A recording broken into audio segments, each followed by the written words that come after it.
कि सर तो क्लास 9 का चैप्टर फर्स्ट, अब उसको हम आगे थोड़ा स्टडी करते हैं। जो सॉलिड लिक्विड गैस को हम माइक्रोस्कोपिक एक्सप्लेनेशन पर देखेंगे तो कैसा दिखाई देता है वो।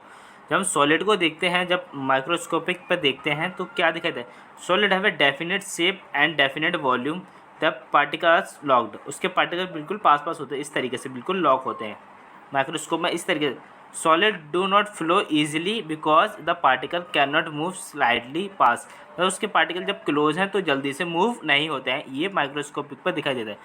सॉलिड नॉट ईजिली कंप्रेस, उसको मान लो ये सॉलिड बॉक्स है किसी को, इसको दबाएंगे तो ये जल्दी से नहीं दबेगा, ये सब प्रेशर बाहर से लगाएंगे तो ये जल्दी से पिचकेगा नहीं ये, तो ये सॉलिड की प्रॉपर्टीज़ होती हैं। आगे हम देखते हैं लिक्विड को माइक्रोस्कोप पे देखने पर क्या क्या चीज़ दिखाई देती है। जब लिक्विड को देखा जाता है, liquid not easily compress, liquid not easily compressible and have a definite volume because there a little space, मतलब कुछ कुछ ऐसे होता है, ये एक यहाँ पर मॉलिक्यूल है, एक यहाँ पर इसका पार्टिकल है, एक यहाँ पर है, एक यहाँ पर है। कुछ कुछ तो ये कंप्रेस हो जाता है लेकिन प्रॉपरली बहुत अच्छे से कंप्रेस नहीं हो पाता है। तो लिक्विड के अंदर भी ये प्रॉपर्टी है, लेकिन इसके लिक्विड के अंदर क्या होता है, इसकी डेफिनेट वॉल्यूम होता है, शेप चेंज होती रहती है। ओके, जैसे पानी का एक गिलास है, इसके अंदर इतना पानी भरा है, अगर मैं कटोरे में डालूंगा तो क्या होगा, पानी तो उतना ही रहेगा, लेकिन क्या इसका साइज, मतलब जगह इसने ज़्यादा घेर लिया, तो वॉल्यूम क्या, वॉल्यूम उतना ही रहेगा, यानी 1 लीटर यहाँ पर भी 1 लीटर ही रहेगा। आगे देखते हैं आगे क्या है इसमें। आगे लिक्विड के बारे में बताया, liquid have a indefinite shape, मतलब शेप उसकी बदलती रहती है, जैसे मैं कटोरे वाला एग्जांपल बताया उस तरीके से शेप उसकी liquid flow easily because the particle can move, उसके पार्टिकल आराम से मूवेबल हो जाते हैं, एक जगह इस तरह नहीं रहते, मूव हो जाते हैं आराम से, इस वजह से उसकी शेप चेंज हो जाती है। आगे माइक्रोस्कोपिक एक्सप्लेनेशन में गैस के बारे में क्या बोल रखा है, गैस इज ईजिली कंप्रेसिबल, जब गैस ये एक मॉलिक्यूल यहाँ, एक यहाँ, एक यहाँ, एक यहाँ, एक यहाँ ऐसे बॉक्स में है, जब इसको हम यहाँ से एक स्लाइड लगाएंगे तो इसको सबको स्लाइड को इस साइड लेके जाऊँगा तो सारे मॉलिक्यूल यहाँ पर इकट्ठे हो जाएंगे, तो यानी कि ईजिली कंप्रेस हो सकती है। ठीक है, gas yes flow very easily because the particle randomly move past another, मतलब जो पार्टिकल रैंडमली इधर उधर भागते रहते हैं इस तरीके से गैस के दूर दूर। Gases have a indefinite shape and indefinite volume because the particle can move past and another, जो गैस होते हैं उसके डेफिनेट इंडेफिनेट क्या होती है, शेप होती है, मतलब किसी में डालोगे वो हर तरह से बदलता है, तो उसका वॉल्यूम भी क्या है, वॉल्यूम भी इंडेफिनेट होता है। अभी मैं इस डिब्बी के अंदर गैस रखूँगा, ठीक है, और मैं इस कमरे में लेके आया इसको खोला डब्बी को, तो इस पूरे कमरे की जगह घेर लेगा ये। ओके, इस तरीके से होता है।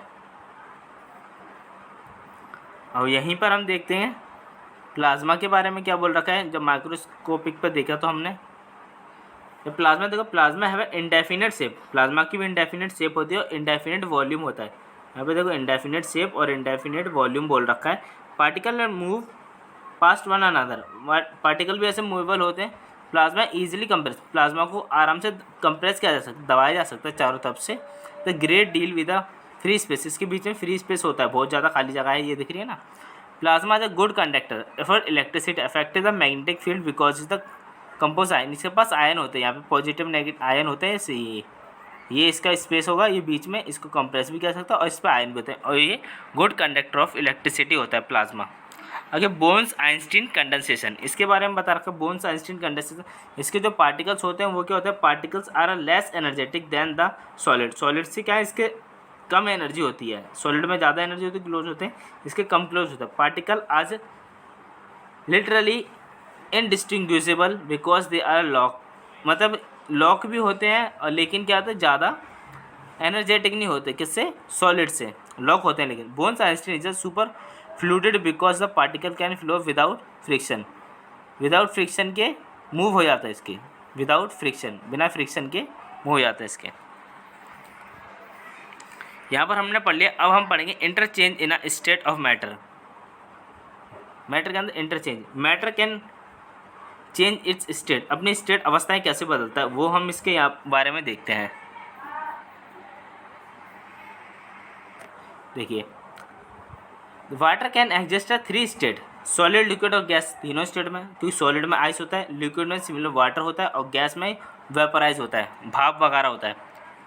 एक सब्लिमेशन एक प्रोसेस होता है, सब्लिमेशन के अंदर क्या होता है, सॉलिड डायरेक्टली चेंज हो जाता है किसके अंदर, गैस के अंदर एक सब्लिमेशन प्रोसेस होता है, the change in a solid directly into the vapour and heating और the vaporise into solid cooling, the ammonium chloride and camphor and iodine, ये सारे सीधे क्या, सीधा सॉलिड से गैस में चेंज होता है।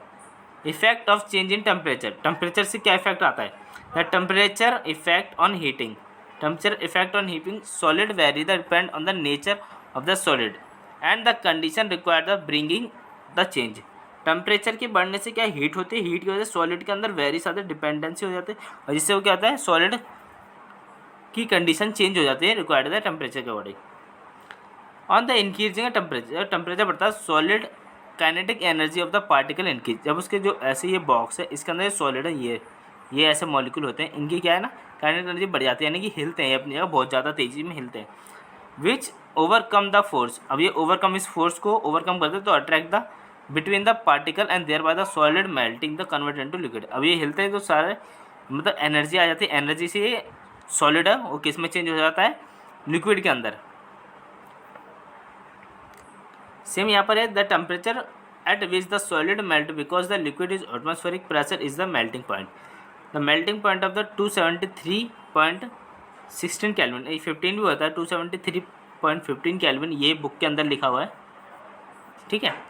The process of melting start the change in the solid into the liquid is known as the fusion, the solid into the liquid is also known as the fusion, इसको fusion बोलते हैं। ये temperature के effect से ये सारी चीज़ें होती है। हम प्रेशर के बारे में देख लेते हैं, प्रेशर से क्या होता है, ओके। फिर हम ये फ्यूज़न और वेपराइजेशन के बारे में हम नेक्स्ट क्लास में जानेंगे, लेटेंट हीट वगैरह के बारे में। अभी हम देख लेते हैं effect on change in pressure, pressure की the increase and decrease the pressure, यानी प्रेशर बढ़ेगा तो change in a state of matter applying the pressure reduce the temperature can liquefy easily, the pressure यानी कोई चीज़ है इसके अंदर कोई चीज़ रखी है तो ऊपर से दाब लगाएंगे तो क्या होगा, तो ये सारी चीज़ों में बदलाव होगा, ओके। यानी कि ये मैंने लिया, यहाँ पर गैस के मॉलिक्यूल हैं, यहाँ से ऊपर से प्रेशर लगाए तो ये पास आ जाएंगे सारे, तो ये लिक्विड में चेंज हो जाएगा, इस तरीके से होता है। सॉलिड कार्बन डाइऑक्साइड, ये देखो ये बारे में बहुत अच्छी चीज़ है, solid carbon dioxide CO2 is store in a high pressure in a solid, CO2 gate convert directly in a gaseous state, decrease in a pressure 1 atmospheric without coming into a liquid state, the reason is the solid carbon dioxide also known dry heat. मतलब ये बोल रहा है जब solid चीज़ें होती है, जब हमने उसको कंप्रेस प्रेस करा तो वो लिक्विड में चेंज हुई, ड्राई आइस में बदल गई। शुष्क मतलब ऐसी बर्फ़ होती है जिन्हें हम दबा देते हैं आराम से, सॉलिड बर्फ़ जो हम फ्रिज में बोतल वाली बर्फ़ जमाते हैं वो हम दबा नहीं सकते, हाथों से दबा नहीं सकते, लेकिन जो फ्रिज के साइड में चिपकी होती है बर्फ़ वो लो अपने हाथ में और हम उसको प्रेस कर सकते हैं, दबा सकते हैं, उसको गोले बना सकते हैं आराम से, तो उसको बोल रखा है CO2, ओके।